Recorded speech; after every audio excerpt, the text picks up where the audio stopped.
Welcome, brave souls, to Midnight Whispers. Traverse this realm at your own peril. For within these tales lurk horrors most foul. Tonight's tale may twist the very fabric of your sanity.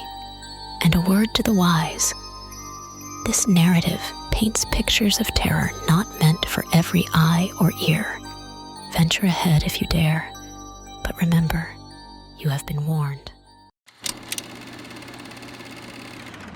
The wipers fought valiantly against the downpour, but each swipe across the windshield seemed as futile as the last. My grip on the steering wheel tightened as I navigated the winding road leading to Willow's End. A name as foreboding as the case file resting on the passenger seat, the rhythmic thud of the rain, and the low hum of the engine were my only companions on this desolate stretch of highway. It was as if the world beyond my headlights ceased to exist, swallowed by the night and the storm. I'm Special Agent Sarah Langley, and if you're listening to this, well, it means I've decided it's time to tell my story.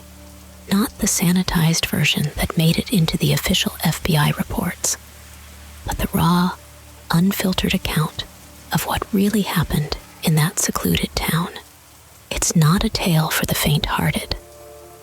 But then again, neither is any story worth telling, especially not one steeped in mystery and shadowed by the supernatural. As I drove, I couldn't shake the feeling of unease that had settled in the pit of my stomach the moment I was briefed on the assignment. Disappearances in a small town were nothing new to me. But there was something about Willow's End that felt different. The briefings, the witness statements, even the photographs. They all whispered of secrets too dark to be dragged into the light, and it was my job to unravel them. The first sign that I was nearing my destination was the flickering street lamp that stood guard at the town's boundary. Beyond it, the lights of Willow's End twinkled like distant stars, an illusion of warmth and welcome that I knew better than to trust.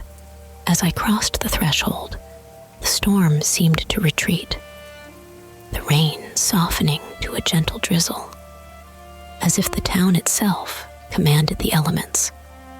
Parking my car outside the local inn, I took a moment to steel myself for the days ahead. The file had warned me of the town's peculiar nature, its residents' reluctance to speak with outsiders, especially someone from the FBI. But nothing could have prepared me for the palpable silence that enveloped Willow's End. A silence so heavy, so complete, it almost drowned out the sound of my own thoughts. Gathering my belongings, I made my way to the inn's entrance.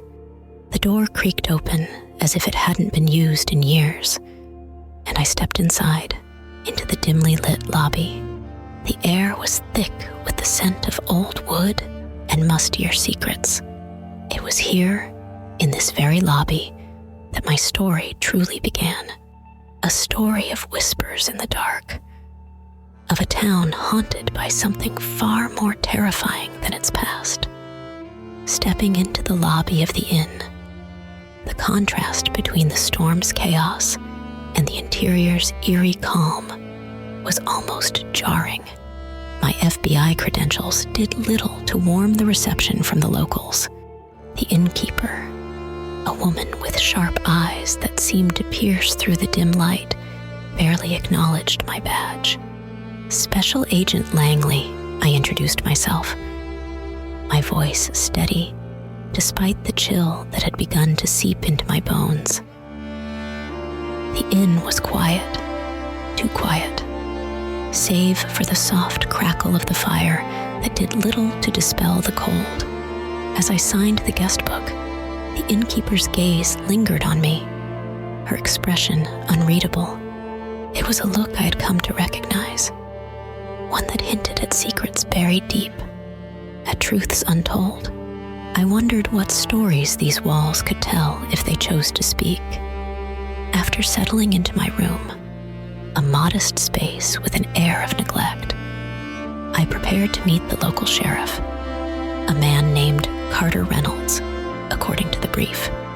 His cooperation was crucial, yet the files hinted at his reluctance to involve the FBI. His knowledge of the town and its residents would be invaluable, especially given the occult nature of the murders I was sent to investigate. Our meeting place was the sheriff's office, a building as old and tired as the town itself. Sheriff Reynolds was waiting, his demeanor a mix of skepticism and resigned acceptance. His handshake was firm, yet his eyes held a caution, a guardedness that intrigued me. My background in psychology and profiling serial killers told me much. Reynolds was hiding something, perhaps out of fear or loyalty to the town's secrets. "We've never had anything like this before," Reynolds began, his voice betraying a hint of defensiveness. "Willow's End is a peaceful place, or at least it used to be." As he detailed the murders, my attention was drawn to the photographs laid out on his desk. The brutality of the scenes was unmistakable, and the ritualistic elements were chillingly clear. Symbols drawn in blood, arrangements of the bodies in specific patterns. It was evident that whoever was behind this possessed not only a violent disposition, but a deep knowledge of the occult. My ability to read Latin proved immediately useful as I examined the symbols. They were not random. They were deliberate, invoking ancient rites and entities long forgotten by the modern world. "This isn't the work of a typical serial killer," I stated, my mind racing to connect the dots. "These murders are ritualistic, intended to serve a specific purpose beyond mere violence."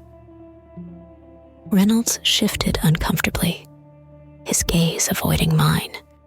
"There's a lot about this town that doesn't make sense," he admitted, his voice barely above a whisper. "Some folks say Willow's End is cursed, haunted by something ancient." The sheriff's words hung in the air, a testament to the darkness that had enveloped Willow's End. As I left his office, the weight of the task ahead felt heavier than ever, but determination steeled my resolve. I was here to uncover the truth, no matter how deep into the shadows it led me. And I had a feeling that the key to solving these murders lay not only in the evidence I would gather, but in deciphering the town's hidden history and the secrets it fiercely protected. The following morning, under a sky still heavy with the remnants of last night's storm, I set out to meet with the witnesses. The air in Willow's End felt charged, as if the town itself was holding its breath, waiting to see what I would uncover next. Each witness carried their own tale of unease, of shadows glimpsed in the periphery, and whispers carried on the wind. Yet, each account was tinged with a palpable fear of speaking too much, as if the truth itself was something to be feared. Amidst these conversations, my phone vibrated with an incoming message from my partner back in Washington, Agent Mark Jensen. Mark, sidelined by a broken leg from our last case, had taken up the mantle of research support with a grudging acceptance. His message was succinct, but its contents sent a shiver down my spine. Symbols tie back to ancient Roman pagan rituals for harvest. Needs to be performed every 30 years. Dig deeper. The revelation was both shocking and illuminating. It painted a grim picture of a cult hidden within the shadows of Willow's End, perpetuating a cycle of violence under the guise of ancient tradition. The specificity of the 30-year cycle prompted a new line of inquiry. If these rituals were indeed as ancient as suggested, were the recent murders the beginning of this cycle, or merely the latest iteration? Determined to find answers, I visited the local library, a building as old as the secrets it housed. The librarian, an elderly woman with an air of knowing more than she let on, watched silently as I combed through old newspapers and town records. Hours passed, the only sounds being the rustle of paper and the ticking of the ancient clock on the wall. Then, hidden within the brittle pages of a century-old ledger, I found it. A pattern of disappearances and unexplained deaths, stretching back generations, each occurring at 30-year intervals. The evidence was undeniable. Willow's End had been caught in this macabre cycle for centuries, its origins lost to time, its purpose shrouded in darkness. As the realization set in, a chilling thought crossed my mind. The cult responsible for these rituals had not only survived through the ages, but had done so with the tacit acceptance, or perhaps even the participation, of the town's residents. The implications were horrifying. How deep did this conspiracy run? And how could a community become so entwined with a tradition so malevolent? I shared my findings with Agent Jensen, my voice barely hiding the tremor of disbelief. Mark, it's been happening for centuries. The whole town, it's like they're part of it, or at least they've turned a blind eye. There was a heavy pause on the line before Mark responded, his voice serious. Sarah, be careful. You're not just dealing with a killer. You're up against an entire history of complicity. We need more on this cult, its members, and how they choose their victims. And Sarah, watch your back. The call ended with a weighty silence as I stared out of the library window at the town beyond. The pieces of the puzzle began to align in a terrifying tableau.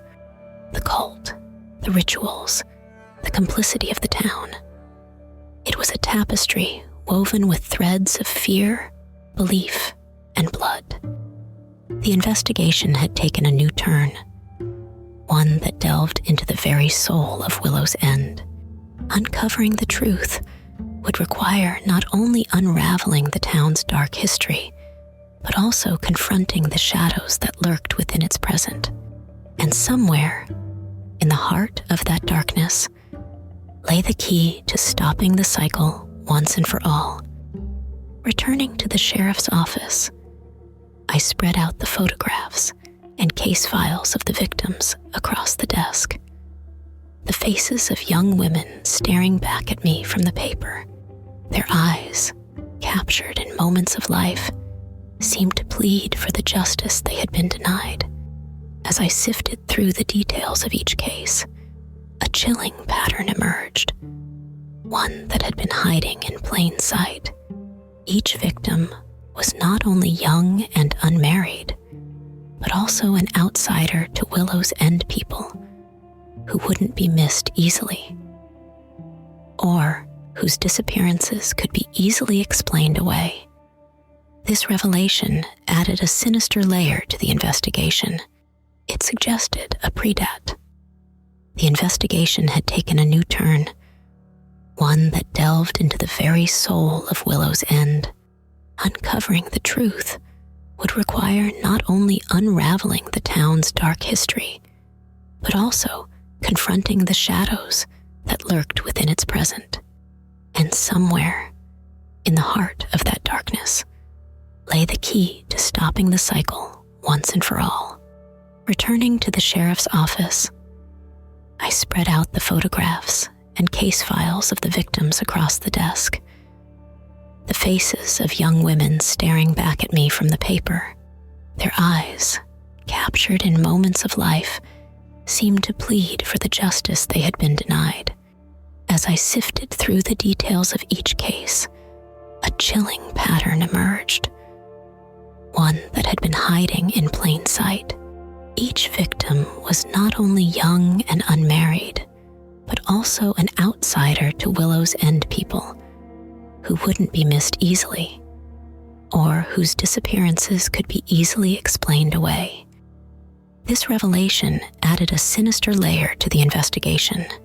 It suggested a predatory selection process, one that targeted those least likely to cause a stir, those whose absence would be questioned the least. It spoke of a methodical, calculated approach to choosing victims, likely intended to sustain the rituals without drawing undue attention. Poring over the files, I cross-referenced the dates of the disappearances with local events and festivals, searching for a connection. The alignment was staggering. Each disappearance occurred in the weeks leading up to the town's annual harvest festival, a time of celebration that now seemed macabre in its duplicity. Armed with this new insight, I reached out to Agent Jensen again, outlining the disturbing pattern. The victims are all outsiders, Mark. Young women who came to Willow's End and vanished without a trace, right before the harvest festival. It's like they're being sacrificed. There was a pause, and I could almost hear the gears turning in Mark's mind. It fits, Sarah. The Roman rituals you mentioned, they often involved sacrifices to ensure a bountiful harvest. This cult, they're not just following ancient traditions, they're living them. His words sent a chill down my spine. The thought of these women being chosen, not for anything they had done, but for their perceived insignificance to the town, was monstrous. It was a stark reminder of the darkness that can lurk within communities, hidden beneath the veneer of tradition and history. Determined to delve deeper, I decided to visit the site of the upcoming harvest festival. The grounds were already being prepared, decorations being put up, stands being erected, all of it taking on a sinister cast in light of what I had discovered. As I walked through the area, I paid close attention to the layout, the exits, the secluded spots. If this festival was indeed the culmination of the cult's activities, it might also be where they planned to select their next victim. My investigation was interrupted by a call from Sheriff Reynolds. "Agent Langley, we need to talk," he said, his voice tense. There was a new urgency in his tone, one that suggested he might finally be ready to share what he knew. As I headed back to meet him, I couldn't shake the feeling that we were running out of time. The festival was fast approaching, and with it, the possibility of another disappearance, another life lost to this gruesome cycle. Unraveling the mystery of Willow's End had become more than just solving a case. It was now a race against time to prevent another tragedy. The meeting place was the old mill on the outskirts of Willow's End, a relic from a bygone era, now swallowed by creeping vines and shadows. Sheriff Reynolds' call had been brief, with an undercurrent of urgency that left no room for questions. As I approached the decrepit structure, the last rays of sunlight dipped below the horizon, casting everything into a twilight gloom. I found Reynolds standing in the open doorway, his silhouette framed by the failing light. "Agent Langley," he greeted, his voice echoing strangely in the open space. "Glad you could make it."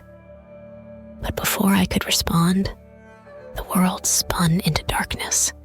A heavy blow to the back of my head sent me crashing into oblivion, the ground rising up to meet me with a cold embrace. When consciousness crept back, it brought with it the awareness of cold stone beneath me and the murmur of voices above. My head throbbed in protest, a sharp reminder of Reynolds' betrayal. Slowly, my eyes adjusted to the dim light, revealing the figures of 7 people standing in a circle around me. Each wielded a copper knife, its surface catching the flicker of torchlight that danced along the walls. Panic clawed at my chest, but training and instinct willed me to remain still, to observe. The faces of the 7 were obscured by hoods, but their presence exuded authority and intent. They were the elders of Willow's End, the guardians of its darkest secret. "We welcome the outsider," one of them intoned, their voice ritualistic, devoid of any warmth. "Through her, we seek renewal, bounty for our lands, prosperity for our people."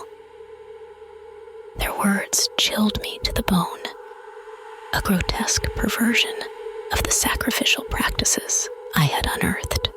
I was to be their offering, another life extinguished on the altar of tradition. But I wasn't ready to accept that fate. Drawing on every reserve of strength, I began to work at the bindings that held me, my fingers numb but determined. The elders continued their chant, oblivious to my efforts. As the ceremony reached its climax, the leader raised his knife, the copper blade gleaming ominously. It was now or never. With a final, desperate tug, I freed my hands, rolling away just as the knife descended, striking the stone where I had lain moments before. Chaos erupted. The elders, taken aback by my escape, scrambled to recapture me, but adrenaline lent me speed, and the training that had been drilled into me at the FBI surged to the forefront. I fought with a ferocity born of survival, disarming one assailant and using the knife to cut through my remaining bonds. The fight was frantic, a blur of motion and desperation. I knew I couldn't overpower them all, not in my weakened state. My only chance was to escape, to get out of the mill and into the open where I could run, where I could hide. Using the confusion to my advantage, I darted towards the mill's entrance, the night air hitting me like a wave of freedom. Behind me, the sounds of pursuit grew distant as I ran, fueled by a primal need to survive. In the enveloping darkness of the woods, my breaths came in sharp gasps as I leaned against the rough bark of an ancient oak, allowing myself a moment's respite. My trembling fingers dialed the familiar number almost instinctively. Agent Jensen's voice, tinged with concern, answered before the second ring. "Sarah? What's happened?" I unraveled my tale in a frenzied spill of words. Betrayal, the ritual, my harrowing escape. Jensen listened in stunned silence, my labored breaths the only sound in the brief pauses. "Stay where you are," he commanded, with unwavering resolve. "Help is coming." What followed was a whirlwind. The FBI team descended on Willow's End with a force as formidable as the storm that had greeted my arrival. Their first target was the sheriff's office, where the evidence unearthed not only incriminated Reynolds, but also revealed the town's dark heart. One by one, those who had sought my life were stripped of their facades and taken into custody. As the first light of dawn washed over Willow's End, I watched from a distance. The town was forever altered, its secrets laid bare, yet the scars of its past deeds would linger. The cycle of darkness had been broken, but at a grave cost to my soul. It was during a semblance of normalcy weeks later, coffee in hand, newspaper unfolded that I stumbled upon the chilling news. A tornado had obliterated Willow's End, leaving nothing but devastation in its wake. The true shock lay in the fate of its people. Many hadn't survived. This led to a haunting speculation. Had our intervention, our disruption of the ritual, invoked this catastrophe? Was this nature's own verdict on a cycle left uncompleted? This troubling thought persisted as I considered the possibility that our well-intentioned actions had unsettled a primordial pact, turning what might have been a mere natural disaster into a dire retribution for sins unacknowledged. In the weeks that followed, as we sifted through the debris, the magnitude of the tragedy weighed heavily on us all. The obliteration of Willow's End served as a stark reminder of the price paid for uncovering hidden truths. Sitting there, with the newspaper's words blurring before me, unease settled in. Had our actions precipitated this outcome? Or was it the inevitable end for a town shrouded in too much darkness? Unanswered questions hung heavy as I set the paper aside. Willow's End was gone, but its memory would echo on, a grim testament to the cost of facing the dark. Yet, as I gazed out the window, the world appeared unchanged. The sky a clear, bright blue, but I knew the scars we bore and the losses we mourned were the true legacies of Willow's End. A legacy marked by sacrifice and the hope that such darkness would never gain a foothold again. Rising, I left behind the tales of loss, feeling a rekindled sense of purpose. The battle against darkness was ongoing, and I, along with those who had stood by me, would be ready to confront it, wherever and whenever it might arise. And so, another tale from the depths of night concludes. But remember, dear listeners, in the realm of midnight whispers, the echoes of our stories never truly fade. If tonight's tale left you hungering for more, explore our anthology of horrors. For those brave enough, delve into our previous stories and discover what lurks in the shadows. Before you venture back into the safety of daylight, remember to like this video if it sent shivers down your spine. Subscribe and ring the bell so the whispers of the midnight hour always find their way to you. And should you dare, leave your thoughts and feelings in the comments below. We revel in knowing which parts of our tales resonate with your darkest curiosities. Until next time, keep listening to the whispers, for they have many tales to tell.